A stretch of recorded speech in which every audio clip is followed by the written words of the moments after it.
That's the sound of the police. Whoop, whoop. That's the sound of the beast.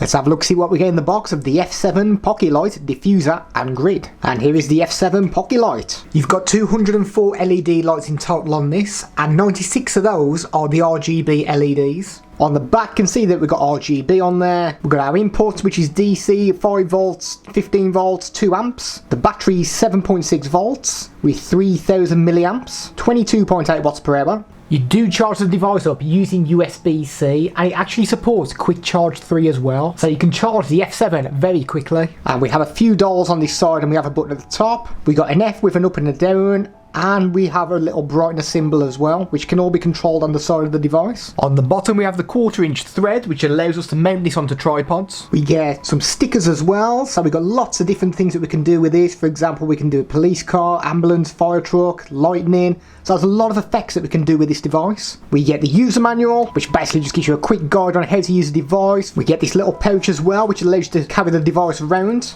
But inside there, I can feel we've got some stuff in there. So we've got this little mount in there. You also get the cold shoe adapter that you can screw into the bottom of the F7, and this will allow you to mount it onto your camera. You get the USB-C charging cable, and we have this, which is going to be the diffuser for the device. And we also get a honeycomb grid as well. So the device is actually made out of metal, so if you do drop this, you might get a few chips on there, but it's going to live a little bit longer than if it was made out of plastic. It feels extremely well made. So let's switch the device on. So to turn it on, we hold down this top button there. So as you can see, the light's coming out of here now. We've got this little screen also. So we've got a few options. If we press the set button again, which is the button we use to turn the device on. So as well as these buttons on the side going up and down, you can actually push them in as well, which allows you to go through the options. So we've got a degree symbol there. So as we're going up, we're changing the colours of the lights. So we can just display it there. So we're going to push down. As you can see, we're going through various different light colours there. And we can tap it again. It goes to this S section.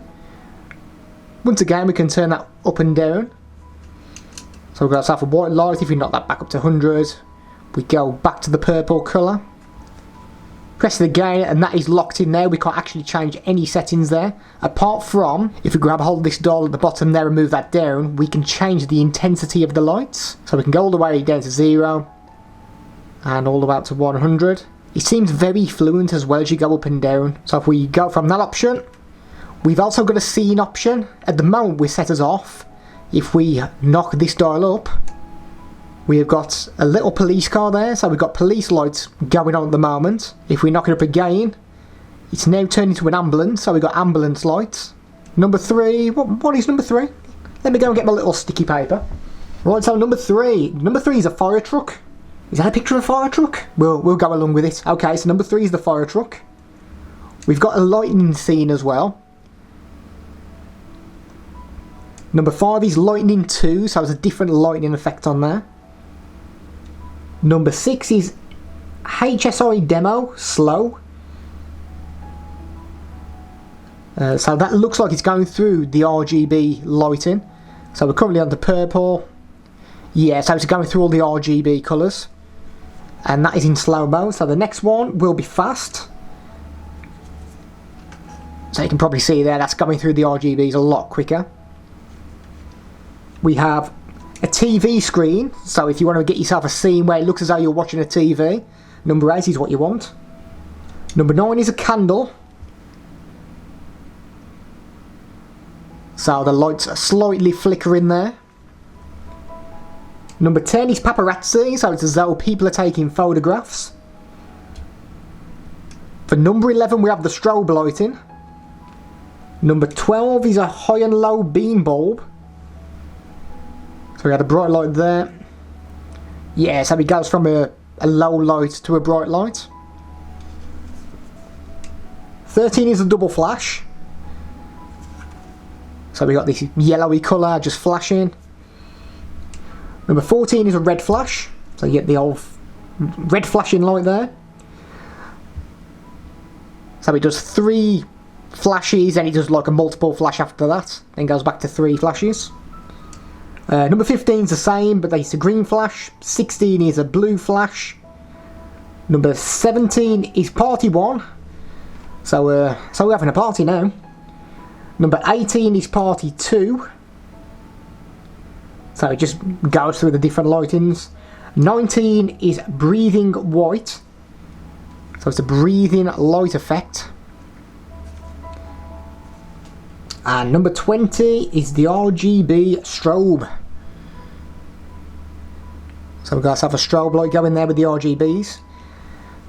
While you're going through the scenes, this bottom dial doesn't actually do anything on the scenes, so you can't change the intensity of the light. So whatever the light is for the scene, that is the brightness that you need to put up with.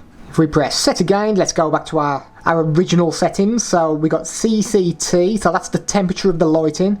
So at the moment we're on 5350K. If we just knock this down, if you hold it down, it whizzes through, so we can go down to 2500K, which is a yellow light, and we can go all the way up to 9000K, so you've got a massive range when it comes to the light temperature on this. And once again, the brightness button, we can just change the intensity, so we can bring it all the way down so you've literally got no light going, or we can just begin to brighten it up and we can go all the way to 100%. We've also got a little battery symbol, so we're currently on 3 bars. You have got a high capacity battery in this device and it's 3000 milliamps, which means that you can continuously use it for 110 minutes at 100% brightness before the battery drains. What I find really nice about this device as well is that you've got these little accessories as well. So we've got the honeycomb and we've got the diffuser. So I can explain exactly what the honeycomb does. Well, I can't, but Google can, and that's what we're going to do. We're going to get Google on the case. This honeycomb grid is a light modifier. The honeycomb grid is a simple device to direct the light in a tight beam. So rather than your light being spread out, you can get a much tighter beam of light. It is an example of a range of grids used in the front of lights to harden the light source and prevent the light from spreading out into a wider, more diffused beam. So now let's take a look at the diffuser. A diffuser is really useful for close-up photography. Diffusers soften the light and reduce glare and harsh shadows. They eliminate unattractive contrast, and this allows for better colour saturation to appear. What I really like about the F7 is it can create a totally different feel to your photographs or your videos, rather than solely relying on natural light, and you've got such a massive range when it comes to the colour temperature. The F7 weighs in at 298 grams, which makes it extremely portable, so if you don't want to put it in your camera bag, you can easily just put it in your inside pocket, and away you go. And if you want to use the F7 whilst it's charging, just something to be aware of, you cannot get 100% intensity. So if you have a charger plugged in, your intensity will drop to 70%. You can go down, but the maximum intensity you can get is 70% once it is plugged in and it's charging. The one thing I do know is the F7 is going to be permanently in my camera bag, so wherever I go, I'm going to have the F7 with me. And our star rating on the F7 Pockelite diffuser and grid will be 9 stars out of 10.